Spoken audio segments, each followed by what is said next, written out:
ದೈವದ ವಿಷಯದಲ್ಲಿ, ದೇವರ ವಿಷಯದಲ್ಲಿ ಆಟಾಡಕ್ಕೆ ಹೋಗ್ಬೇಡಿ. ಕೆಟ್ಟ ರೀತಿಯಲ್ಲಿ ನೋಡಕ್ಕೆ ಹೋಗ್ಬೇಡಿ. ಇದು ಮಾಡೋ ರೀತಿಯಲ್ಲಿ ಬಿಂಬ ಮಾಡ್ತಿರೋದು ತಪ್ಪು. ಅನ್ನೋ ರೀತಿಯಲ್ಲಿ ಏನಾದ್ರು ಕ್ರಮ ತಗೋಬೇಕು ಅಂತ ಪ್ರಾಬ್ಲಮ್ಸ್ಗಳು ಬರ್ತಾ ಇದಾವೆ. ನಮ್ಮ ಸ್ಟೈಲಲ್ಲಿ ಒಂದು ರಿವ್ಯೂ ಕೊಡ್ತೀನಿ.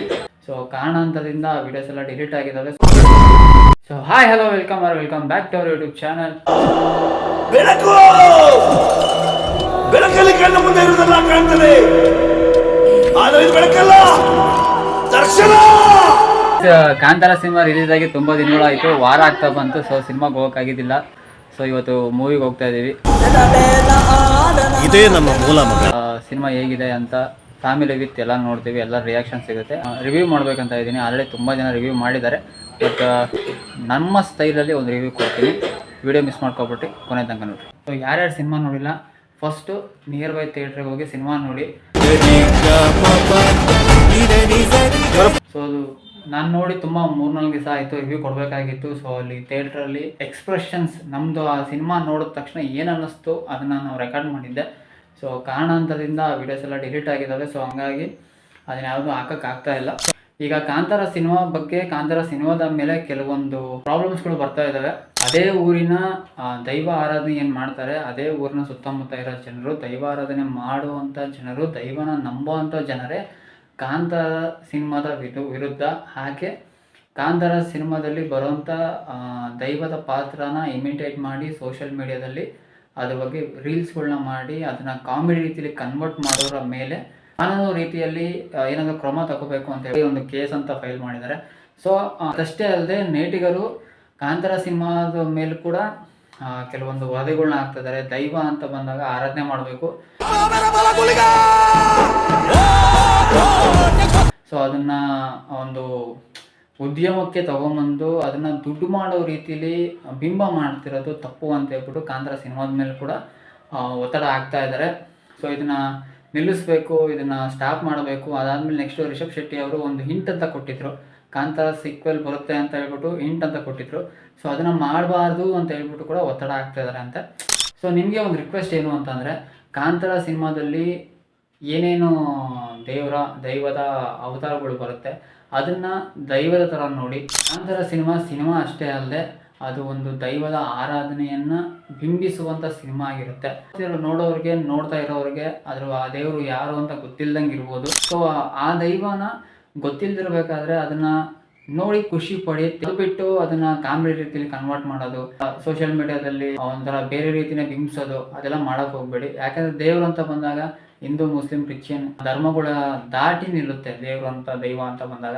ಸೊ ಯಾವುದೇ ರೀತಿ ಅದನ್ನು ಕಾಮಿಡಿ ರೀತಿಯಲ್ಲಾಗಿರ್ಬೋದು ವೈರಲ್ ಆಗಬೇಕಂತ ಮಾಡೋಕ್ಕಂತ ಹೋಗ್ಬೇಡಿ. ಸೊ ನಿಮಗೆ ಇನ್ನೊಂದು ವಿಷಯ, ಇದೇ ದೈವಾರಾಧನೆ ಮಾಡ್ತಿರ್ಬೇಕಾದ್ರೆ ದೈವ ನರ್ತಕರು ಆಮೇಲೆ ಆ ಊರಿನ ಸುತ್ತಮುತ್ತ ಜನರು ಹೋಗಿ ದೈವನ ಕೇಳಿದಾಗ ಈ ಥರ ನಡೀತಾ ಇದೆ, ಸೊ ಈ ಥರ ಆಗ್ತಾ ಇದೆ, ಸೊ ಇದು ನಮ್ಮ ಕೈಲಿ ಸಹಿಸ್ಕೊಳಕ್ಕಾಗ್ತಾ ಇಲ್ಲ, ಸೊ ನಾವು ಇದಕ್ಕೆ ಏನಾದರೂ ಒಂದು ಮಾಡಬೇಕು ಅಂತ ದೈವನ ಕೇಳಿದಾಗ, ಸೊ ದೈವ ಹೇಳಿದೆ ಅಂತ ನನ್ನ ಇಟ್ಕೊಂಡು ಯಾರು ಈ ಥರ ಮಾಡ್ತಾರೋ ಅವ್ರನ್ನ ನಾನು ನೋಡ್ಕೋತೀನಿ, ಅವರು ನನ್ನ ಬಳಸ್ಕೊಂಡು ಏನು ದುಡ್ಡು ಮಾಡ್ತಿದ್ದಾರೆ, ಸೊ ಅವ್ರ ದುಡ್ಡನ್ನ ನಾನು ಹಾಸ್ಪಿಟ್ಲಿಗೆ ಖರ್ಚು ಮಾಡೋ ಥರ ಮಾಡ್ತೀನಿ. ಸೊ ನಾನು ಇದ್ರ ಬಗ್ಗೆ ತಲೆ ಕೆಡ್ಸ್ಕೊಳಕ್ಕೆ ಹೋಗ್ಬೇಡಿ, ನಿಮ್ಮ ಹೋರಾಟನ ನೀವು ಕಂಟಿನ್ಯೂ ಮಾಡಿ ಅಂತ ಹೇಳ್ಬಿಟ್ಟು ದೈವ ಹೇಳಿದೆ ಅಂತ ಹೇಳ್ಬಿಟ್ಟು ಮೂಲಗಳ ಪ್ರಕಾರ ನನಗೆ ವಿಷಯ ಗೊತ್ತಾಗಿದ್ದು. ಸೊ ಇದನ್ನೆಲ್ಲ ಪಕ್ಕಕ್ಕೆ ಇಟ್ವಿ ಅಂತಂದರೆ ಸಿನಿಮಾ ಮಾತ್ರ ಎಕ್ಸಲೆಂಟ್ ಆಗಿದೆ. ಸೊ ರಿಷಬ್ ಶೆಟ್ಟಿ ಅವರಿಗೆ ಒಂದು ಹ್ಯಾಟ್ಸಪ್ ಅಂತ ಹೇಳ್ಬೋದು. ಸೊ ಕೆಲವೊಂದು ಮೀಮ್ಸ್ಗಳು ಓಡಾಡ್ತಿದ್ವು, ಆ ಮೀಮ್ಸ್ಗಳು ನೋಡಿದಾಗ ಅದರಲ್ಲಿ ಏನಿದೆ ಅಂತಂದರೆ, ತುಂಬ ವರ್ಷಗಳ ನಂತರ ಒಬ್ಬ ನಟನನ್ನು ನೋಡಿ ಕೈ ಮುಗಿಬೇಕು ಅಂತ ಅನಿಸಿದ್ದು ರಾಜ್ಕುಮಾರ್ ಅವ್ರನ್ನ ಬಿಟ್ಟರೆ ನೆಕ್ಸ್ಟು ರಿಷಬ್ ಶೆಟ್ಟಿ ಅಂತ ಹೇಳ್ಬಿಟ್ಟು ನೋಡಿದೆ. ಸೊ ಅದು ತುಂಬ ಇಷ್ಟ ಆಯಿತು. ಯಾಕಂದರೆ ಲಾಸ್ಟು ಒಂದು 30 ಮಿನಿಟ್ಸ್ ಏನಿದೆ ಚಾಪ್ಟರ್ 1 ಲಿಟ್ರಲಿ ಗೂಸ್ ಬಂಪ್ಸ್ ಅಂತ ಹೇಳ್ಬೋದು. ಅಂದರೆ